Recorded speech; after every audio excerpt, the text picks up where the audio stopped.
We are community creatures as human beings. We are wired for connection, and we care very deeply about what the people around us think of us and what they think of what we're doing. Behavior change is difficult and doable, but it requires a lot of work. And when you're nudging behavior in a new direction, the more influences you have from different places pushing your behavior in that desired direction, the quicker you're going to see that change.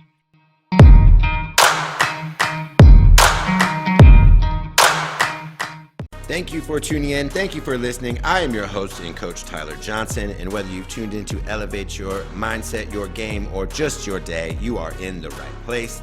My guest this episode is a former collegiate athlete, now the Chief Performance Officer for Momentum Labs, as well as a sports and performance psychologist serving in the MLB and NWSL. For nearly half a decade, she served as the Director of Sports Psychology at the University of Nebraska. Please welcome to the Elev8 podcast, Dr. Brett Haskell.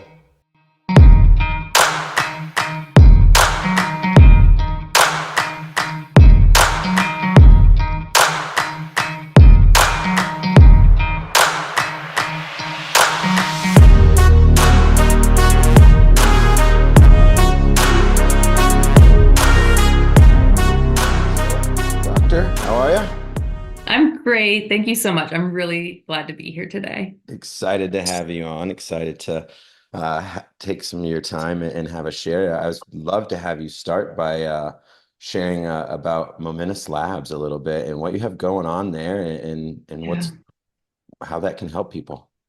Yeah, I'm so excited about Momentum. So I've been in the field for about 20 years. And when I first got into the field, there were actually only about 4, I think, full-time employed sports psychologists in college athletics. And now every college has at least one. It's actually mandated by the NCAA, and many have multiple. When I left the University of Nebraska, we actually had 8 folks there at that time. So twice as many as existed in all of college athletics when I was entering the field. So, sports psychology and mental performance and mental health and wellness has really grown into being considered a critical aspect of high performance training at the elite sport level. And I think what we're seeing is that athletes are not only performing better because they are being trained in mental skills, but also they're having a better experience in sport because they know how to take care of themselves emotionally better too. So, the days of grin and bear it and everything should be torture, and the more torturous it is, probably the better performer you are. I think we've kind of destigmatized that and demystified that. And we understand now that you can be really brave and courageous and perform at an extremely high level and be deeply passionate and intense about what you do, and also be a healthy person on the other side. Now, will I say that elite performers are normal in terms of how they approach well-being? No, I wouldn't say that necessarily. They have a different perception of what balance looks like than a lot of other people, but that can be healthy for them. I think that what we're trying to do is take what right now is only accessible really to collegiate athletes and professional athletes, and Momentum is trying to make that more accessible to youth athletes. So what we saw, there's 4 of us that have all worked in collegiate sport and professional sport, that have founded the company. We also have a former GM from the G League who was in NBA front office. And then we have a marketing person who is new to this industry. But the 4 of us that have worked in this industry for a long time, we recognize that the athletes that are coming to us are really lacking some of the skills that build resilience and help them make the transition from high school to college. Because if you get to the collegiate level, or the pro level, you were the best of the best, and really no one could compete with you, frankly. So you didn't have to necessarily cultivate those skills because of your situation, frankly. And so that a lot of times what happens is they really struggle with now the intensity of the challenges that face them. And so we believe if we can get to young athletes sooner, they're going to have a better sport experience. We're going to see less burnout later in their careers, because we all have worked with athletes at the collegiate level who are just burned out because of the way that they approach their youth sport careers. Yeah. And then we're going to build skills that not only will help them make that transition, but also will help them be more resilient in life and will help them find deeper meaning and purpose in everything that they do. It will help them have more grit and persistence when things get tough, whether that be in sport or if that's in a job they have in the future, or if that's as a parent or as a spouse. Things will get hard at some point, and you need some tools to work through those things. Yeah. So what Momentum is doing is we've built a digital clinic for mental performance coaching. And so individual athletes can sign up for a subscription and they get their own personal coach. So it's a real person on a screen, just like you and me right now, Yep. who's going to tailor a training protocol for them specifically to build those skills. So it might be self-talk, it might be goal setting, it might be visualization and imagery, it might be how do you have composure and control your nervous system when things get there's high pressure, you know? So our coaches are all certified mental performance coaches by the Association for Applied Sports Psychology. We kind of have taught them sort of our philosophy and fundamentals around how each of the four of us have approached sports psychology and performance psychology. And then we let them kind of wield their creativity and do what they know and what's authentic to them. So they get to be their real person. And then also people in our ecosystem who sign up for Momentum have access to writing that we do about performance techniques. We do webinars, and those usually are free and available to anyone. But those are things, so they get access to us directly in some ways, and then they have their own individual performance coach as well. So scalability and accessibility. Love it. Love it. We'll have the website linked up here in the show notes as well, so people can find it. Definitely check it out. Definitely want to come back to some of the topics and things that you brought up Lovely. Let's do it. in there, but would also love to learn about what led you into this line of work. You know, you mentioned about how few were doing this, and obviously over the years and in the need and the growth of kind of really the sports performance industry in many ways. What led you into it and keeps you going? Yeah. So I came out of a PhD program that emphasized vocational psychology. And one of the theories that we learn about in vocational psychology is called planned happenstance. And I would say that's probably been my experience, which is, you know, find things that you're passionate and curious about, pursue those, and remain open-minded and flexible when things come across your plate that might really suit you well, but aren't necessarily on the path you thought you were going. And I would say that pretty much well describes my career. So my dad was a college wrestler and ended up being a high school wrestling coach. My brother was a college wrestler. Women's wrestling didn't exist back then in the way it does now. Otherwise, I guarantee I would have ended up being a wrestler. I did judo, but not Cool. wrestling. And I became a volleyball player and played volleyball in college. And when I was my dad was a sociology teacher. Okay. And so, yeah, so if you know wrestlers, they're pretty intense about everything. So they don't like do anything half-heartedly. So he was intense about sociology and he was intense about sports. So our dinner conversations were mostly about human behavior and sport and like what role sport plays in our development and who we become as people and why we act the way we do. And so that was just like how I grew up. And then, you know, he was very invested in all of his athletes, so spent a lot of time getting to know people and watching their journeys and then seeing them relate who they became back to sport, you know. So it's like the human behavior component is always piqued my curiosity, and then I just was in a sport ecosystem, so that's sort of where my research, I guess, took place.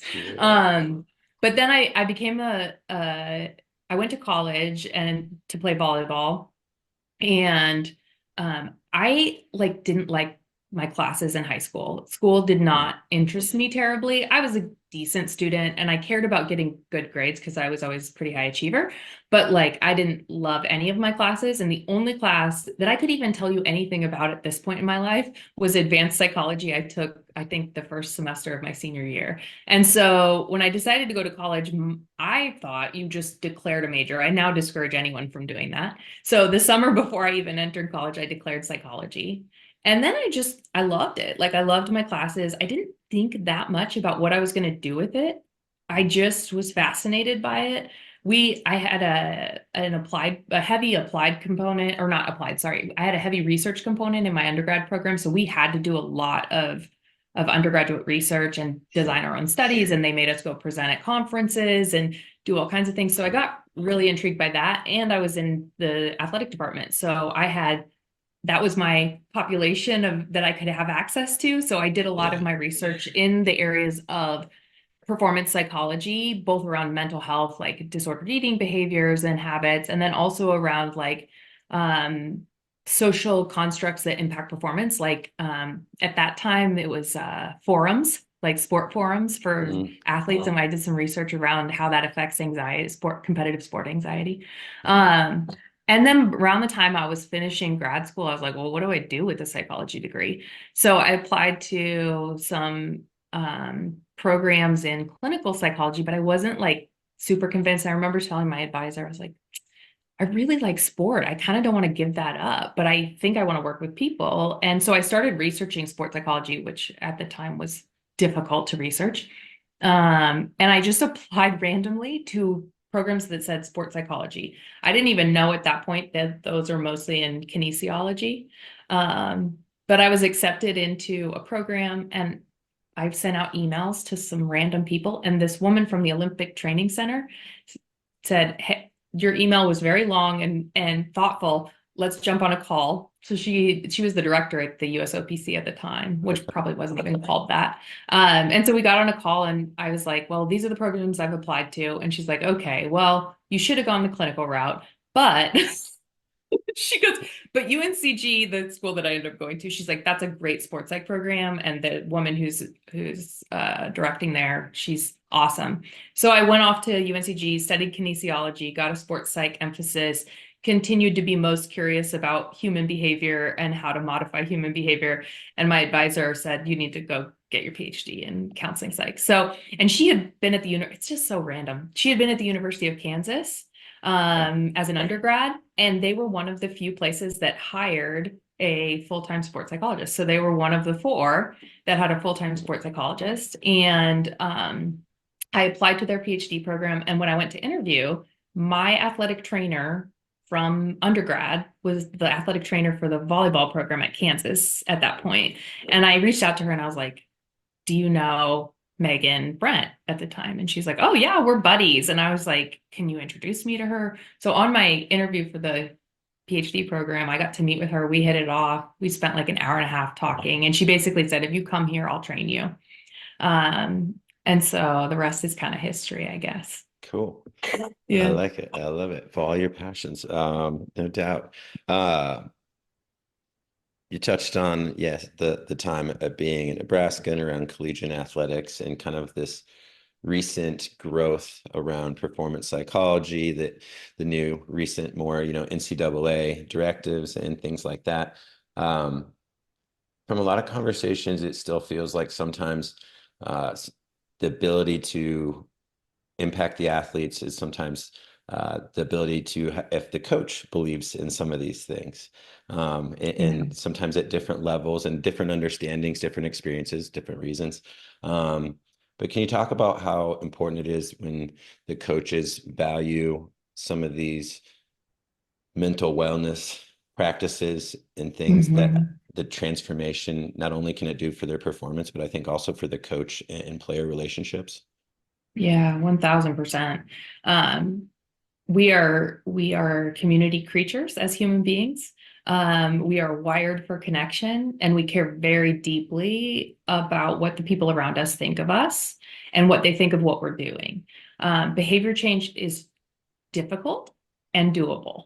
But it requires a lot of work. And when you're nudging behavior in a new direction, the more the more influences you have from different places pushing your behavior in that desired direction, the quicker you're going to see that change. So, can an individual change in an ecosystem that doesn't support the direction they're trying to change? 100% they can. Will it happen quickly? Probably not, because they're basically fish swimming upstream, right? And so when coaches have so much influence, I mean, they shape the culture of an entire program. They shape what athletes are learned to care about, especially collegiate athletes, because most of them don't come in understanding what it takes to be an elite performer, like, nutrition and hydration and sleep and all of these really critical things to being your tippy top, Yeah. because they didn't have to be that much in high school. And so coaches have tremendous ability to shape what athletes learn to care about in regard to being an elite performer. And they have influence over how athletes take care of their brains and how they value their neurophysiology and their neurocognition, right? So coaches are, if they're promoting sleep as the foundation for neurocognition and being able to think quickly and sharply and be mentally flexible and perceive things quickly on the court or on the field, then kids are going to take sleep seriously. If they say, you know what, like you have to be okay with yourself, you need to be a healthy person, you need to have self-confidence, you need to learn to work on your self-talk, athletes are going to do that, right? They're very impressionable. And also coaches are in a position of power, right? You're making decisions about what I care about most, which is playing time. And so if my coach says these things matter and here's how you do better at them, and then they involve folks like me on a daily basis, just like their athletic trainers, just like their strength and conditioning coaches, if you treat us differently than those folks, you're inherently saying this is less important, right? These are daily things. That's a once a week thing, right? And so if coaches embed us the same way and treat us the same way and give us the same time with their athletes to train their brains, that they give strength and conditioning and that they give the dietitian and that they give the athletic trainer, then we really start seeing athletes buy in. And the more they buy in, the quicker we see change. And they're not swimming upstream from a coach who's like, I don't care when you sleep. You should have been watching film at 10 p.m. last night. It's like, okay, their brain's not going to retain any of that at that point anyway. Right. So if I'm telling them one thing and they're hearing a different kind of message somewhere else, it's just going to be, they have to make those decisions then on their own, and they might even conflict with their community and the culture of their community. Sure. A lot of listeners to this podcast are kind of the student athlete coach at the high school, kind of college level. If they don't involve too much mental skills into their practice, what would be 2 or 3 things that you would love to see coaches start to involve in a small way? Yeah. I mean, I already said it, but I think first and foremost, like coaches building a schedule around athlete sleep as much as possible. Now, once you get to the collegiate and the professional level, I work in baseball now, and it's really difficult for them to get high quality sleep, and the ideal sleep they're just not going to get. So how do we work around what they can get and get it the best of what they can get? But I do think I see coaches sometimes who don't understand how critical sleep is to neuromuscular development, to building strength, to repairing tissues, to prevent injury, but most importantly, our ability to perceive information accurately in real time and then be able to act on that information. Neurocognition is dramatically impacted by how you sleep at night. And so the number one thing would be, don't build a schedule that prohibits your athletes from sleeping, and be thoughtful about your schedule building, that in a way that promotes athletes, especially young athletes, because they need more sleep than we do. Especially young athletes getting the sleep that they need. So that would be the first thing, because if you don't have that foundation, it's sort of like not doing strength and conditioning at this point. Like if you could be physically gifted, right? But if you're not doing strength and conditioning and everybody else is, like, good luck. So sleep at this point, we know for the brain and for the body and for strength and conditioning, frankly, like it's a non-negotiable. So that would be my first thing. My second thing would be teaching your athletes how to upregulate and downregulate their nervous system with just their breath. It's such an easy tool, and it's so critical to optimizing your brain, right? So optimizing my attention, optimizing my ability to focus, optimizing my ability to broaden awareness and narrow awareness, optimizing my ability to focus in the present moment versus going in the past and going in the future, right? So we need to be able to get into an optimal zone individually in our energy system. And I won't get into the nuts and bolts of that, but there's a lot of good science. But we have to optimize our energy system for our own unique brain and what our brain needs. So some of us, we're kind of chill and we need to upregulate, right? So we need to inhale more. We need to inhale more to upregulate because we're a little too chill. I don't see a lot of those kind of athletes at the collegiate level, but Yeah. occasionally I get Yeah. the chill ones. And then we have a lot of athletes that are very high energy and they're kind of tweaky almost. And if they get too activated in their energy, it actually prohibits their brain from being flexible. It prohibits them from accessing information. Their brain kind of goes into this fight or flight system that really isn't super effective for high performance. So there's this sweet spot where we're energized and we're activated and we're excited and ready, and feel sharp. And then there's this point where now we start to feel like just very anxious and it's hard to focus. And I'm thinking and looking at all kinds of things that are not relevant to me performing at a high level. So using the breath, so inhaling to increase energy, long inhales. And actually, what people don't realize, they say take a deep breath to relax, but you actually have to exhale to relax. And people don't understand that how important the exhale is. So if you're overactivated, we're going to balance that breath with a shorter inhale and a longer exhale. Breathing is super simple, and it's something you can condition athletes to do at various points in training if you implement it into practice. So that would be the second thing that I would tell coaches. And then the last thing is focusing on stress inoculation and practice. So put your athletes in very uncomfortable situations, not situations that make them want to run, but situations that are uncomfortable for them, and force them to work through it. Give them the tools like the breathing and the sleep and and self-talk and things like that, but put them in those situations repeatedly to inoculate their brain to those experiences of pressure, so that when they get out into a high performance environment and it's moments with consequences, that they know how to work through that and that they have actually practiced and rep that in an environment where there's maybe less consequences, but we can still increase and up the pressure. Yeah. I love that. All great things. I think the anxiety piece is huge. I think just being around student athletes, you can just feel there's a very different environment that they're navigating than a lot of us did when we were athletes with social media landscape, the recent I have a changes. lot of opinions about that. Yeah, I'd love to hear a couple of them. I think, I think that's, another thing that I think some coaches say, oh, I just, you need to manage that. But I think coaches that can also help influence and lead and show that in the right way is extremely impactful. Just like you said, those things, hey, how do I get more playing time? How do I get better sleep? All these things kind of Venn diagram in there. I'd love to hear some of I think the things that you think can help student athletes maybe manage some of the social media things that are out there and avoid some of the comparison and traps that can kind of drain us.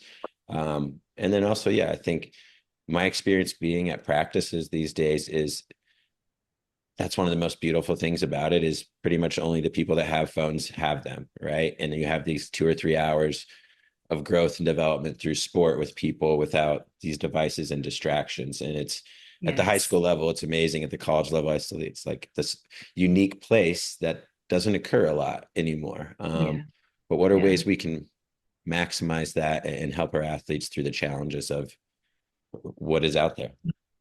Yeah. Well, I'm going to focus more on the social media component. There's a whole another component related to attention, but just for the sake of time, I'm going to focus on one component. My And I'm pretty attention, passionate. Yeah, and I'm pretty passionate about the social media piece because I think that there are I don't think our brains are equipped to handle what social media has presented to our brains at this point. Maybe at some point our brains will just adapt over time, but it's probably going to take a lot of years.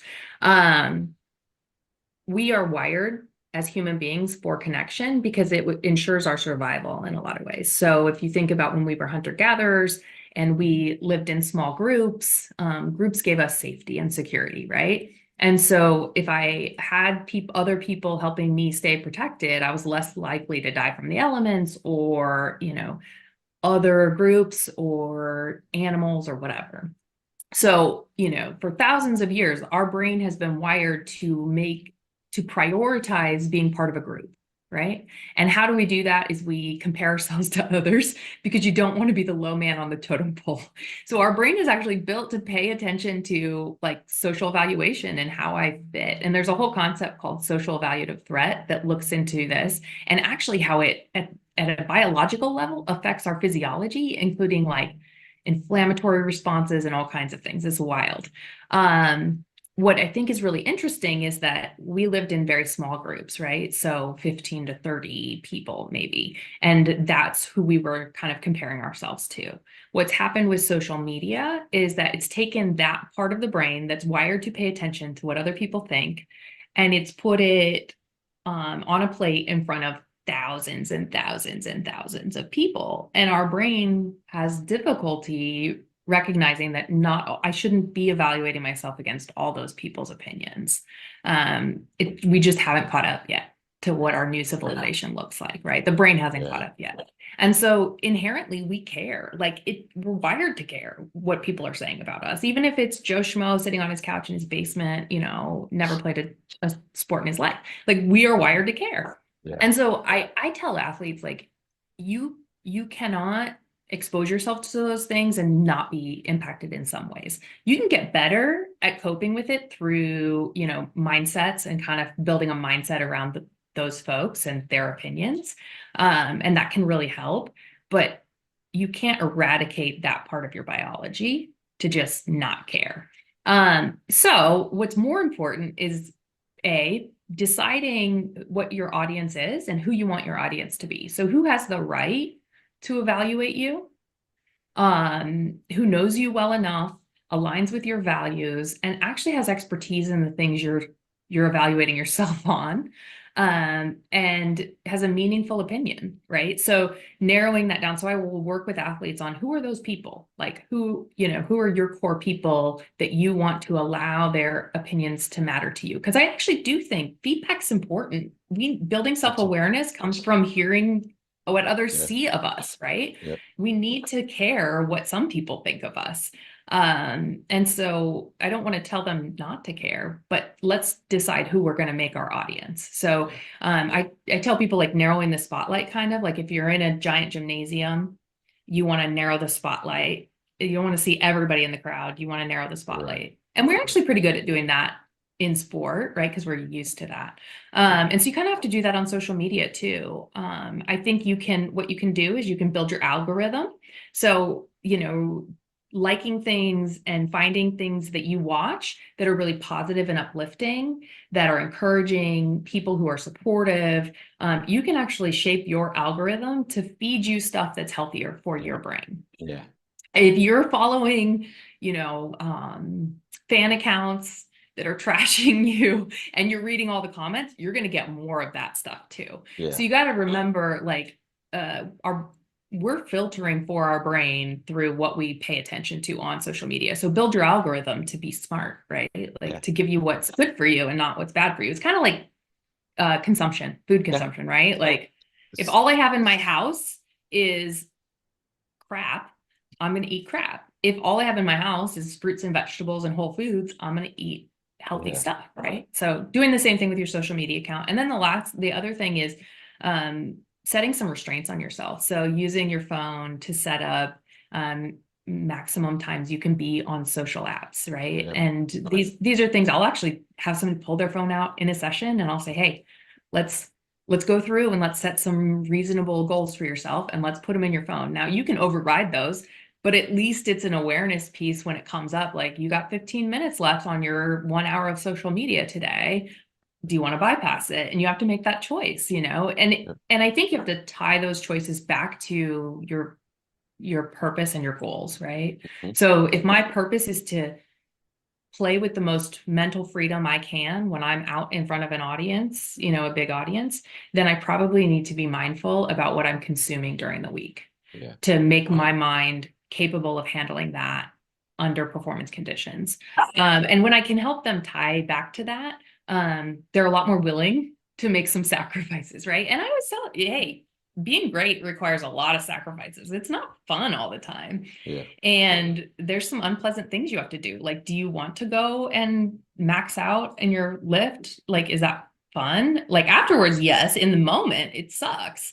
There's a lot of things we have to do that kind of suck in the moment, but are good for us and help us achieve our desired result, right? So it's that delayed gratification. So they have to connect those things back because there's such a pull for our young people to be on those platforms. And so we have to give them a really deep sense of purpose and meaning around why they're doing that. But you can look at how I'll make my athletes in group sessions, like, pull out their phone and look at, I'll make them estimate first how much time they think they spend on those platforms. And then I'll make them look, The and they usage. always underestimate by a few hours, usually, of their daily Yeah. consumption. Yeah. So I think those are all really critical ways that we can get better. And then finding a support system. So, maybe doing it with a few teammates, like, we're all going to do it together. Yeah. Most of the athletes say that I've had even take a like sobriety from social media for a season. They just report it's profoundly beneficial to them being able to focus and concentrate and play with less fear. Yeah. No doubt. I think being able to have a little digital control, yeah, in your life. And it's like you said, I think of it like, yeah, that nutrition, like, what's your digital diet? Because I think, yeah, what your other, Yes. not just our phone, and because I think there's, and I'd love to hear maybe some things that you see student athletes or teams using that. I think there's a lot of positive ways Mhm. that you can use your phone. I think, setting positive self-talk and affirmation reminders, or hey, reminders, hey, I need to transition before there's a lot of meditation apps. There's a lot of Yes. digital, like, frequencies in music we can use to release our anxiety. Like, there's a lot of good things that little Mhm. toy can give us, Yes. and enhance some of our performance when we use them Yes. appropriately. But what are some of those things that you see athletes using digitally to help them, whether it is maybe like the meditation apps or momentum labs type digital things that you guys, I'm sure, have Yeah. some things Yeah. in that realm. But I think, because I think, yeah, we have it with us. We have downtime, travel time. What are ways we can use it for our advantage? Yeah. Well, I mean, I love all of the meditation, mindfulness, relaxation apps. I think for athletes, it's tremendous. There's some really cool performance-based apps that are coming out. One of the ones that I've engaged in is the Optimize Mind performance app, which has a lot of, like, mental performance specific stuff. Our company partners with them a little bit, and I actually had them at Nebraska before I left there. Um, but I have some content out on there about sleep. Wild. Um, but they do some really cool things around both performance and wellness. And then also, if they work with a performance psychologist, they can kind of input some of their own stuff in there so that when they're on the road or they're away, they can have access to those folks and kind of what they tell them and teach them. Um, I think that there's some really good, like, apps out there for setting goals, for connecting with your purpose, for daily reminders, all of that kind of stuff. I mean, there's so many cool apps that could be good. There are apps for ADHD that are phenomenal, helping you stay organized. And there's apps for mood if you struggle with mood, to track your Yeah. daily, like, living around how you feel, and to kind of gain some insights about, Yeah. whatever. And, like, Whoop, I love, like, that's phenomenal. I've One of used that those. with that. Yeah, there you go. Or, Yeah. Aura's good too, but, like, there's lots of them out there that are really good. Yeah. And you can gain so much insight around, like, what's causing my emotions that may not be what my brain naturally goes to, because we make assumptions that it's our circumstances always that are influencing our emotions, and sometimes it's how I slept last night, what I ate this morning, something upset my tummy, For women, I'm at a certain point in my cycle, like all kinds of things influence our mood. And by tracking with those tools, we can have better insight and awareness around our emotions, which is a powerful tool in and of itself. I think there's a lot of like really wonderful athletes who are putting great content out there that's super empowering and encouraging. A lot of female athletes putting stuff out around, you know, body acceptance, and male athletes putting content out about like being vulnerable and talking about things that they've historically been told not to talk about, you know? So there's really cool stuff that, and I have lots of athletes who will come in and share their empowering thing they caught that week, and then I'll show it to somebody else. You know, I use those tools when they share them with me. So I think there's some really lovely things, just like you said, our diet, right? Like we're going to eat. So just be mindful of what you're eating. Eat fruits and vegetables. There's a lot of junk food out there, right? And there's a lot of empty calories. And then there's some things that are like actively poison. But then, you know, and we all may engage in that a little bit. But you know, there's also a lot of fruits and vegetables and whole foods and things that are going to make you feel better and move better and behave better. So yeah. For sure. My kids' Halloween candy has been, a provider and opportunity to build willpower. Right. I was so glad that all of our candy got like all the extra candy got, I was glad and sad. Um, but all of our candy got taken. Right. So I can see like I was like hiding some in the freezer. I'm like, I can see why my mama used to do this when we were young, Yeah. now. Well, as we wrap up, one of the things I'd love to hear if I gave you a nice magic wand and you could change anything about kind of the high school or college landscape for student athletes, and tomorrow it would be improved and in better shape. Um, what would you want to wish with that magic wand? Hmm. That's a great question.